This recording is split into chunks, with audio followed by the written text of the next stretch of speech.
مانگ تو ہم دعا رہے ہوتے ہیں لیکن ہم کاروبار کا حساب کر رہے ہوتے ہیں۔ مانگ تو ہم دعا رہے ہوتے ہیں لیکن ہمارے دماغ میں دنیا کے جھنجھٹ چل رہے ہوتے ہیں۔ مانگ تو ہم دعا رہے ہوتے ہیں لیکن ٹینشن یہ ہوتی ہے کہ فلاں کام کرنا ہے، فلاں کو فون کال کرنی ہے، فلاں لین دین کرنا ہے۔ مانگ تو ہم دعا رہے ہوتے ہیں لیکن سوچ کچھ اور رہے ہوتے ہیں۔ ہماری زبان پر دعا کے الفاظ ہوتے ہیں مگر دل اور دماغ میں کچھ اور ہی چل رہا ہوتا ہے۔ وہ دعا ایسے مانگیں جیسے مانگنے کا حق ہوتا ہے۔ ایک بزرگ فرماتے ہیں کہ ہمیں دعا مانگنے کا طریقہ ایک بچے سے سیکھنا چاہیے۔ بچہ اپنے ماں باپ سے کیسے مانگتا ہے، ان سے لپٹ جاتا ہے، روتا ہے، اپنے ماں باپ سے یہ نہیں کہتا کہ اگر آپ کا دل کرتا ہے تو مجھے دے دو، بلکہ پوری کوشش کرتا ہے کہ ان سے وہ چیز لے لے جس کی لیے وہ باضد ہے یا جو وہ ڈیمانڈ کر رہا ہے۔ ان کے سامنے فریاد کرتا ہے، ان کے ساتھ لپٹ جاتا ہے، روتا ہے، اپنی فریاد سناتا ہے۔ لیکن ہم دعا کیسے مانگتے ہیں ہمیں پتہ بھی نہیں ہوتا کہ ہم کیا مانگ رہے ہیں۔ زبان پہ جو الفاظ آتے ہیں ہم کہہ دیتے ہیں، دعا کے اندر توجہ ہی نہیں ہوتی۔ اللہ تعالیٰ سے ایسے مانگیں کہ آپ کو رونا آ جائے۔ اگر رونا نہیں آتا تو رونے والا کم از کم منہ تو بنا سکتے ہیں۔ جیسے اگر بچے کو رونا نہ آئے تو وہ ماں باپ کے سامنے رونے والا منہ بنا لیتا ہے تاکہ ماں باپ اسے وہ چیز دے دیں۔ تو ایسے ہی اللہ تعالیٰ کے سامنے مانگیں، اور سب سے اہم چیز کہ کوشش کریں کہ ایسے وقت میں دعا مانگیں جس وقت میں دعائیں قبول ہوتی ہیں۔ فرض نماز کے بعد دعا قبول ہوتی ہے، تہجد کے وقت دعا قبول ہوتی ہے، 5 وقت کی نمازوں کے جو فرض ہوتے ہیں ان کے بعد ہم مختصر سی دعا مانگتے ہیں۔ ہماری توجہ ہی نہیں ہوتی ان اوقات کے اندر، ہمیں خصوصی طور پر دعائیں مانگنی چاہیے۔ اور اسی طرح تہجد کے وقت بھی اللہ تعالیٰ سے مانگیں، یقین کریں کہ اس کے ہاں کوئی کمی نہیں ہے۔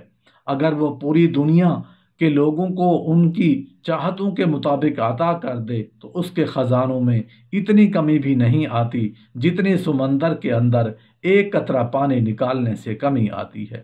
اتنی کمی بھی اس کے خزانوں میں نہیں آتی۔ اس کے خزانے لاجواب ہیں، لازوال ہیں، وہ تو عطا کرنے والا ہے۔ بس ہمارے اندر کمی ہے کہ ہم اس طرح دعا مانگتے نہیں جس طرح مانگنے کا حق ہوتا ہے۔ ایک سوال پوچھا گیا ہے کہ دعا مانگنے کا سب سے بہتر اور سب سے افضل اور اعلیٰ طریقہ کون سا ہے؟ جواب اس کا یہ ہے کہ سب سے پہلے بسم اللہ الرحمن الرحیم پڑھ کر دعا مانگنا شروع کریں۔ دعا مانگیں لیکن اپنے رب کائنات کی رحمتوں کا اور اس کے فضل، اس کی رحمت، اس کی دانائی کا شکریہ ادا نہیں کیا تو پھر کیا دعا مانگی؟ سب سے پہلے اپنے رب کی وحدانیت کا ذکر کریں۔ اس کے لیے سب سے آسان طریقہ اور سب سے چھوٹا طریقہ قل هو اللہ احد اللہ الصمد لم یلد ولم یولد ولم یکن له کفوا احد۔ اس صورت کے اندر سب کچھ موجود ہے۔ اللہ تعالیٰ کی حکمت، وحدانیت، دانائی، رحمت، سب سے پہلے یہ صورت پڑھیں۔ اس کے بعد جیسے کہ آپ جانتے ہیں کہ خدا کا ذکر کریں اور ذکر مصطفیٰ نہ کریں۔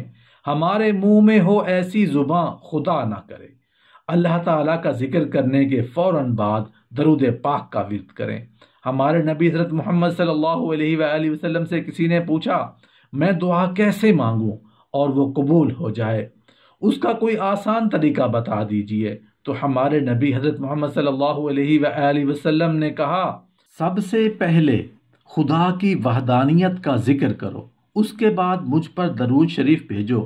تو اس نے کہا یا رسول اللہ صلی اللہ علیہ وآلہ وسلم کس حد تک درود پاک پڑھوں؟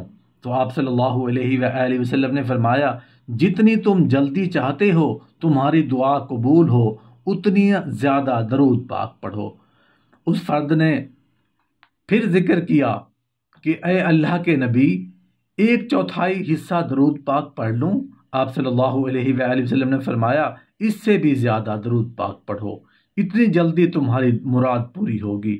تو اس شخص نے پھر کہا اے اللہ کے نبی آدھا آدھا کر لوں، مطلب آدھا درود شریف پڑھ لوں اور آدھے میں اپنی دعا مانگ لوں؟ تو آپ صلی اللہ علیہ وآلہ وسلم نے فرمایا اس سے بھی زیادہ، اس سے بھی زیادہ۔ اس نے کہا اے اللہ کے نبی، پھر ایسا کر لوں کہ ایک حصہ اپنے لیے رکھ لوں دعا کے لیے اور 3 حصے درود شریف پڑھ لوں۔ تو آپ صلی اللہ علیہ وآلہ وسلم نے فرمایا اس سے بھی زیادہ، تو جیسے کہ انسان خود غرض ہوتا ہے۔ اس نے کہا کہ اے اللہ کے نبی، پھر میری دعاؤں کا وقت کہاں جائے گا؟ تو آپ صلی اللہ علیہ وآلہ وسلم نے فرمایا تم درود پاک پڑھو اور اس کے بعد اپنی دعاؤں کی ذمہ داری مجھ پر چھوڑ دو۔